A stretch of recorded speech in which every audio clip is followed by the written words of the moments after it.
മാർഗനിർദ്ദേശം നൽകുന്ന energy സ്പീച്ചിലൂടെ സദസ്സിനെയാകെ പ്രചോദിപ്പിക്കുന്ന motivational സ്പീക്കർമാരുടെ കാലമാണിത്.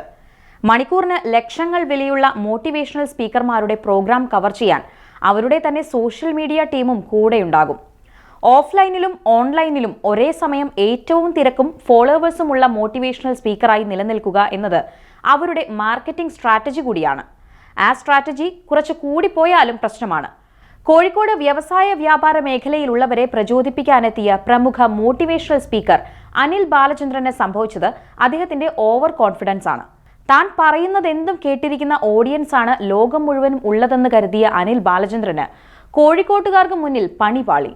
Calicut trade സെന്ററിൽ റോട്ടറി ഇന്റർനാഷണലിന്റെ മെഗാ ബിസിനസ് കോൺക്ലേവിലെ ബിസിനസ് മീറ്റിന് മുൻകൂട്ടി കാശ് വാങ്ങുകയും അതിന്റെ പേരിൽ സംഘാടകരെ വലയ്ക്കുകയും ചെയ്ത അനിൽ ബാലചന്ദ്രനെ സ്റ്റേജിലെ തെറി അഭിഷേകത്തോടെ കോഴിക്കോട്ടെ ബിസിനസ്സുകാർ എടുത്തിട്ടലക്കി.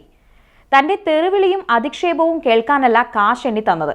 സ്ത്രീകളൊക്കെയുള്ള പരിപാടിയിലാണോ മാന്യതയില്ലാതെ സംസാരിക്കുകയും ബിസിനസ്സുകാരെ തെണ്ടികളെന്ന് വിളിക്കുകയും ചെയ്ത മോട്ടിവേറ്ററോട് മാപ്പ് പറഞ്ഞ് സ്ഥലം വിട്ടോളാൻ പ്രോഗ്രാമിനെത്തിയവർ ആക്രോശിച്ചു. 4 ലക്ഷം രൂപയും GSTയും അടക്കമാണ് ഇയാൾ പ്രതിഫലമായി വാങ്ങിയത്. 5000-ഓളം ആളുകളെ പ്രതീക്ഷിച്ച ചടങ്ങിൽ ഗായിക സിത്താരയുടെ അടക്കം സംഗീത നിശയും ഒരുക്കിയിരുന്നു. ഉച്ചയ്ക്ക് 2 മണിക്ക് തുടങ്ങേണ്ട പരിപാടിക്ക് അനിൽ ബാലചന്ദ്രൻ എത്തിയത് 1 മണിക്കൂർ വൈകിയാണ്.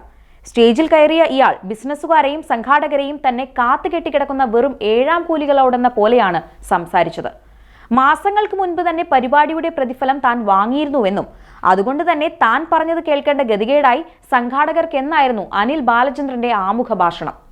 പരിപാടിയിൽ മതിയായ ആളുകളില്ലെന്ന കാരണം പറഞ്ഞ് അനിൽ ബാലചന്ദ്രൻ ഹോട്ടലിൽ നിന്ന് വേദിയിലേക്ക് വരാൻ തയ്യാറായിരുന്നില്ല. ഒടുവിൽ അനുനയിപ്പിച്ച് വേദിയിലെത്തിക്കുകയായിരുന്നു. ഈ കാര്യം സദസ്സിലുള്ളവരെ അറിയിച്ചുകൊണ്ട് തന്റെ മഹത്വം വിളമ്പിയ മോട്ടിവേഷണൽ സ്പീക്കർ തുടക്കം തന്നെ അരസികനും ബോറനുമായി മാറി. തുടർന്നായിരുന്നു കസ്റ്റമറുടെ പിറകെ തെണ്ടാൻ നിങ്ങൾക്ക് നാണമില്ലേ ബിസിനസ്സുകാരെ എന്ന് അനിൽ ബാലചന്ദ്രൻ ചോദിച്ചത്. ഇതോടെ സദസ്സിൽ നിന്ന് ഒരു ബിസിനസ്സുകാരൻ എഴുന്നേറ്റ് നിന്ന് അനിൽ ബാലചന്ദ്രനെ ചോദ്യം ചെയ്തു. നിങ്ങൾ എന്തിനാണ് ബിസിനസ്സുകാരെ തെറിവിളിക്കുന്നത്?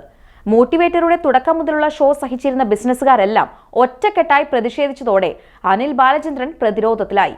തങ്ങളെ അവഹേളിച്ച മോട്ടിവേറ്ററെ വെച്ച് പരിപാടി നടത്താൻ ബിസിനസ്സുകാർ സമ്മതിച്ചില്ല. ഈ വീഡിയോ ദൃശ്യങ്ങൾ പുറത്തു വന്നതോടെ അനിൽ ബാലചന്ദ്രൻ സോഷ്യൽ മീഡിയയിൽ തന്റെ ഭാഗം ന്യായീകരിക്കാൻ ചില പോസ്റ്റുകൾ ഇട്ടു. എന്നെ ഇഷ്ടപ്പെട്ടാലും ഇല്ലെങ്കിലും നിങ്ങൾക്ക് എന്നെ അവഗണിക്കാൻ പറ്റില്ല. ഞാൻ നിങ്ങളെ അസ്വസ്ഥരാക്കിക്കൊണ്ടേയിരിക്കും. ഇങ്ങനെയാണ് ഒരു പോസ്റ്റ്. ഇതിന് താഴെ രസകരമായ കമന്റുകളും നിറയുകയാണ്. മലപ്പുറത്തൊരു പരിപാടി വെക്കട്ടെ, ഞങ്ങൾ മലപ്പുറത്തുകാർക്ക് ഒന്ന് അസ്വസ്ഥരാകണമായിരുന്നുവെന്നാണ് ഒരു കമന്റ്. എന്നെ അറിയുന്നവർക്ക് ഒരു വിശദീകരണം ആവശ്യമില്ല, എന്നെ അറിയാത്തവരോട് ഒന്നും വിശദീകരിക്കേണ്ട ആവശ്യവുമില്ല എന്ന പോസ്റ്റിന് താഴെയും നെഗറ്റീവ് കമന്റുകളുടെ പൂരമാണ്.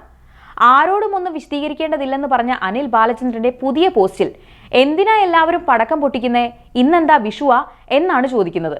ഈ ചോദ്യം കോഴിക്കോട്ടുകാർ തടഞ്ഞപ്പോൾ ചോദിച്ചിരുന്നെങ്കിൽ വിഷുവില്ലാതെയും കോഴിക്കോട്ടുകാർ പടക്കം പൊട്ടിക്കാറുണ്ടെന്ന് തനിക്ക് ബോധ്യപ്പെടുമായിരുന്നുവെന്ന കമന്റ് വന്നു. മോട്ടിവേഷണൽ സ്പീക്കറാണെന്ന് കരുതി അഹങ്കരിച്ചാൽ അനിൽ ബാലചന്ദ്രന്റെ ഗതി വരും എല്ലാ മോട്ടിവേറ്റർമാർക്കും എന്ന ഗുണപാഠമാണ് കോഴിക്കോട്ടെ സംഭവമെന്ന് സോഷ്യൽ മീഡിയ അടിവരയിടുന്നു.